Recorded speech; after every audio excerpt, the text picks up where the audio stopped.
नमस्कार, राज की बात में आपका स्वागत है। विदेशी पैसे से अगर देश में संस्थानें चलती है तो इसका मतलब है कि विदेशों से जो पैसे हमारे देश के लिए दिए जाते हैं उसमें एक बड़ा इंटरेस्ट होता है और इसीलिए विदेशी पैसे का भारत में इस्तेमाल जिस पर्पस से किया जा रहा है वो पर्पस अलग है और जिस पर्पस से दिया जा रहा है वो पर्पस अलग है। उद्देश्यों में समानता नहीं है और यही कारण है कि इस बीच मोदी सरकार ने जिस तरीके से विदेशी फंडिंग पर रोक लगाने की कोशिश की है वो इसी वजह से है क्योंकि विदेशी पैसे का इस्तेमाल देश विरोधी गतिविधियों के लिए किया जा रहा है, मोदी को हटाने की कोशिशों के लिए किया जा रहा है और जो आंकड़े हैं वो भी चौंका देने वाले हैं। पिछले 5 सालों में भारत के एनजीओ जिसे एफसीआरए लाइसेंस मिला हुआ है उन एनजीओ को 88,882 करोड़ रुपए विदेशों से मिले हैं। इन एनजीओ के आंकड़े देखेंगे तो ऐसा समझ में आएगा कि क्यों इन एनजीओज को 1-1 लाख करोड़ रुपए यानी कि 5 सालों का आंकड़ा देखें तो हर साल लगभग 18 से 20 हजार करोड़ रुपए विदेशों से इन एनजीओ को आते हैं और उसमें भी अभी जो एफसीआरए वाले एनजीओ हैं वो है 16,388, जिसमें से सारे एनजीओ ऐसे नहीं हैं जिसको बड़ी बड़ी फंडिंग मिलती है। बड़ी फंडिंग कुछ एनजीओ को मिलती है और वो एनजीओ हैं ऐसे हैं जो कि काम तो करने की कोशिश और दिखावा शिक्षा के क्षेत्र में, स्वास्थ्य के क्षेत्र में, मिशनरी गतिविधियों के लिए करते हैं, लेकिन उनका असली एजेंडा कुछ और होता है। उसका असली एजेंडा किसी का भारतीय संस्कृति के साथ खिलवाड़ करना, किसी का भारतीय सुरक्षा के साथ खिलवाड़ करना और किसी का मोदी सरकार के एस्टेब्लिशमेंट के खिलाफ काम करना है। क्योंकि इस बीच पिछले 5 सालों में देखा जाए तो मोदी सरकार ने फॉरेन से फंडिंग वाले एनजीओ के ऊपर यानी कि जिसके पास एफसीआरए लाइसेंस है, फॉरेन कंट्रीब्यूशन रेगुलेशन एक्ट के तहत जो एनजीओ रजिस्टर्ड हैं उनकी कुंडली तलाशनी शुरू कर दी और इस कुंडली तलाशने में ऐसे ऐसे खुलासे हुए जिसे जानकर सरकार भी हैरान रह गई क्योंकि इन खुलासों के बाद ही 6,677 एफसीआरए वाले एनजीओ के एफसीआरए लाइसेंस रद्द किए गए हैं। ये 6,677 वैसे एनजीओ थे जो एफसीआरए लाइसेंस तो लिए हुए थे, पैसे विदेशों से ला रहे थे, लेकिन यहां काम जो डेवलपमेंट का करने के लिए दिया जाता था वो डेवलपमेंट का नहीं बल्कि पॉलिटिकल एक्टिविटीज के लिए करते थे और राजनीतिक उद्देश्य के साथ साथ देश विरोधी गतिविधियों में शामिल भी रहते थे। इसीलिए इन लोगों पर एक्शन लिया गया। ये अपना एनुअल रिटर्न भी नहीं भरा पाते थे, इसलिए इन 6,677 एनजीओ का एफसीआरए लाइसेंस रद्द किया गया। लेकिन 88,882 करोड़ रुपए जो 5 साल के अंदर आए और पिछले 3 सालों का आंकड़ा देखें तो 55,000 करोड़ रुपए भारत में के एनजीओ के अंदर आए हैं और ये एनजीओ 16,000 से कुछ ज्यादा हैं। उसमें से 14,000 के करीब एनजीओ ने एनुअल रिटर्न भरा है और उसके अलावा जो बचता है 1,500 से 2,000 के बीच एनजीओ उसने अपने एनुअल रिटर्न भी नहीं भरे हैं। ये सारी की सारी जानकारी सरकार ने भी दी है और विपक्ष इसके पीछे पड़ा हुआ है कि मोदी सरकार फॉरेन कंट्रीब्यूशन वाले एनजीओ के ऊपर क्यों अंकुश लगा रही है। इसकी काफी चर्चा हुई और जो खुफिया विभाग की रिपोर्ट बताती है वो यही बता रही है कि जिस तरीके से इन एनजीओ ने पिछले 5 सालों में जाल बुना है और इतने मतलब लगभग 1 लाख करोड़ रुपए का फॉरेन से फंडिंग लाया है, इनका ज्यादातर काम भारतीय जनता पार्टी की सरकार यानी मोदी को हटाना रहा है क्योंकि इसमें से कई बड़े बड़े एनजीओ के जो सीईओ हैं, एनजीओ के जो प्रमुख हैं, उनकी एक्टिविटी मोदी विरोधी रही है। चाहे गुजरात में तीस्ता सितलवाड़ की हो या फिर मेधा पाटेकर की हो या फिर निखिल डे की हो या दिल्ली के वो एनजीओ जो कि लॉ का नेटवर्क चलाते हैं, सुप्रीम कोर्ट के माध्यम से मोदी सरकार के खिलाफ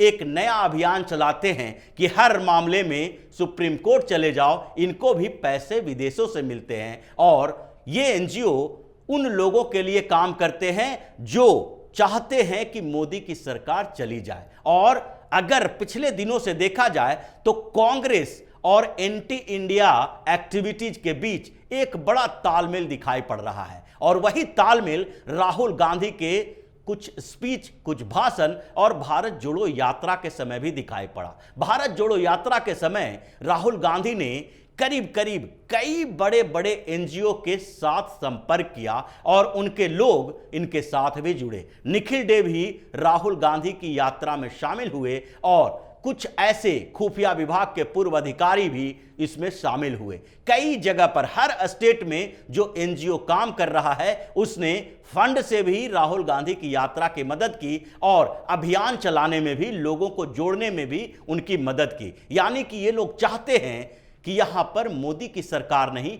बल्कि राहुल गांधी की सरकार बने, ताकि विदेशी एजेंट जो उनके लिए काम कर रहे हैं, जो उनको पैसा दे रहे हैं, ये पैसा के बदले वो ये बता सकें कि उन्होंने उनका जो मकसद था वो फुलफिल करने में पूरी मदद की है। अगर पिछले 3 सालों का रिकॉर्ड देखें तो कैसे धीरे धीरे हर साल विदेशी जो फंडिंग है वो बढ़ रहा है और एफसीआरए वाले एनजीओ की संख्या घट रही है, क्योंकि एफसीआरए लाइसेंस वाले एनजीओ कई ऐसे हैं जिस पर सरकार एक्शन भी ले रही है, इसलिए संख्या घट रही है, फॉरेन फंडिंग बढ़ रहे हैं। 19-20 में अगर देखा जाए तो 17,000 करोड़ रुपए का फॉरेन फंडिंग इन एनजीओ को मिला था और 20-21 के दौरान यह बढ़कर 18,000 करोड़ रुपए हुआ। लेकिन एक साल के बाद ही यह बढ़कर 22,000 करोड़ रुपए हो गया। यानी 3 सालों में जो इन एनजीओ ने पैसे लाए हैं उसका सबसे ज्यादा इस्तेमाल मोदी सरकार के खिलाफ किया गया। इसमें डेमोक्रेसी खतरे में है जैसे अभियान चलाए जाते हैं, लोगों को इसमें जोड़े जाते हैं, उसके बाद सांप्रदायिकता की बात की जाती है, ऐसा माहौल तैयार किया जाता है कि यहां पर अल्पसंख्यकों के साथ अन्याय हो रहा है। यह भी एक बड़ा अभियान है जो मोदी सरकार के खिलाफ चलाया जाता है और उसमें कांग्रेस के सारे दोस्त शामिल हैं, क्योंकि ये सारे के सारे एनजीओ हैं वो कांग्रेस की देन ही है। कांग्रेस के समय ही इन लोगों को एफसीआरए लाइसेंस मिला था और अभी जो 6,500 से ज्यादा एफसीआरए लाइसेंस रद्द किए गए वो मोदी सरकार के समय में किए गए। लेकिन उन लोगों ने भी दूसरा रास्ता अपनाने की कोशिश की और ये कुछ बड़े एनजीओ जो हैं जो पैसे लाते हैं वहां से और फिर रीडिस्ट्रीब्यूट करते हैं, छोटे छोटे एनजीओ को उसमें शामिल करते हैं, सब कॉन्ट्रैक्ट देते हैं और ये लोग ग्रामीण स्तर पर जा जाकर वहां पर काम करते हैं। सबसे बड़ी बात तो यह है कि सबसे ज्यादा पैसा जो विदेशों से आता है वो दिल्ली बेस्ड एनजीओ के पास आता है। अगर दिल्ली बेस्ड एनजीओ की बात करें तो ये फॉरेन कंट्रीब्यूशन में टॉप पर है, जबकि दिल्ली वाले एनजीओ काम कहां करते हैं? वो दिल्ली में काम नहीं करते हैं, वो दिल्ली के बाहर उन स्टेट्स में काम करते हैं जहां के भोले भाले लोगों को भरमाया जा सकता है, उनको अपने विचारों से साबित किया जा सकता है, साथ रखा जा सकता है। इसलिए दिल्ली वाले एनजीओ को 13,951 करोड़ रुपया इन 3 सालों के अंदर मिले। उसके बाद नंबर आता है तमिलनाडु का, जहां 6,800 करोड़ रुपए फॉरेन कंट्रीब्यूशन एनजीओ को मिले हैं और तीसरे नंबर पर कर्नाटक का आता है जहां पर 6,000 करोड़ रुपए के आसपास मिले हैं और फिर महाराष्ट्र का नंबर आता है जहां 5,500 करोड़ रुपए मिले हैं। अगर इन स्टेट की बात करें तो इन जगहों पर एनजीओ के काम करने का उतना ज्यादा बड़ा दायरा नहीं हो सकता है, क्योंकि ये सारे के सारे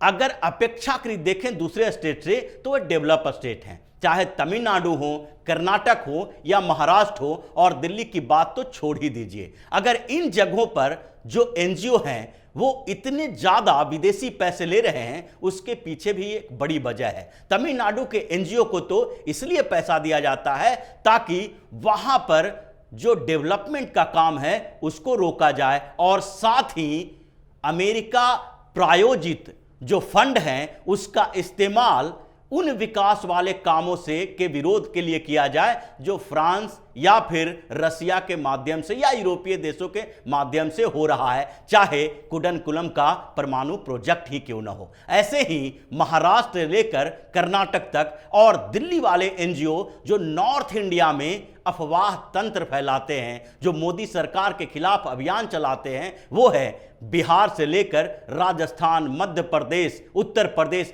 इन एरियाज में ये काम करते हैं और काम करने के नाम पर इनको पैसे दिए जाते हैं। काम तो ये शिक्षा के क्षेत्र में, स्वास्थ्य के क्षेत्र में करने की बात करते हैं, लेकिन इनका मुख्य काम होता है एक राजनीतिक गतिविधि चलाना। और इसीलिए ये सारे के सारे एनजीओ राहुल गांधी के पीछे खड़े हैं और इसीलिए इनके ऊपर एक्शन भी हो रहा है। और अब देखा जा रहा है कि ये जो 88,000 करोड़ से ज्यादा की रकम विदेशों से आ रहा है, उसका मेन मकसद क्या हो सकता है, क्योंकि अभी तक तो इतनी जानकारी है कि विदेशी फंडिंग वाले जितने एनजीओ रहे हैं, चाहे अरविंद केजरीवाल का कबीर ही क्यों न हो, इन लोगों ने राजनीतिक व्यवस्था को अस्थिर करने की कोशिश की है। दूसरे स्तर पर इन लोगों ने अपने स्तर पर यह काम किया है कि भारत जितना मजबूत होगा उन देशों को उतनी परेशानी होगी। यहां का लीडरशिप एक कमजोर लीडरशिप होना चाहिए। अगर यहां कोई मजबूत लीडर होगा तो अमेरिका के लिए भी खतरा होगा, यूरोप के देशों के लिए खतरा होगा, जैसा कि वर्तमान समय में हो रहा है। और प्रधानमंत्री नरेंद्र मोदी, साथ ही विदेश मंत्री एस जयशंकर ने जिस तरीके से अमेरिका और यूरोप के देशों के ऊपर अंकुश लगाए हैं, उनको करारा जवाब दिया है। इससे ये लोग छटपटा रहे हैं कि कैसे अब भारत में सत्ता का परिवर्तन हो और फिर वही स्थिति आए जो कांग्रेस के समय की थी। इसीलिए ये लोग भर भर कर विदेशी पैसा भेज रहे हैं और ये एनजीओ मोदी के खिलाफ काम कर रहे हैं ताकि मोदी सरकार को खत्म किया जाए और राहुल गांधी को फिर से गद्दी पर बिठाया जा सके। तो इसी तरह की खबरों के साथ फिर से हाजिर होंगे। तब तक के लिए बन रहिए हमारे साथ और देते रहिए हमें सहयोग, ताकि इसी तरह की खबर हम आपके लिए लाते रहें। धन्यवाद।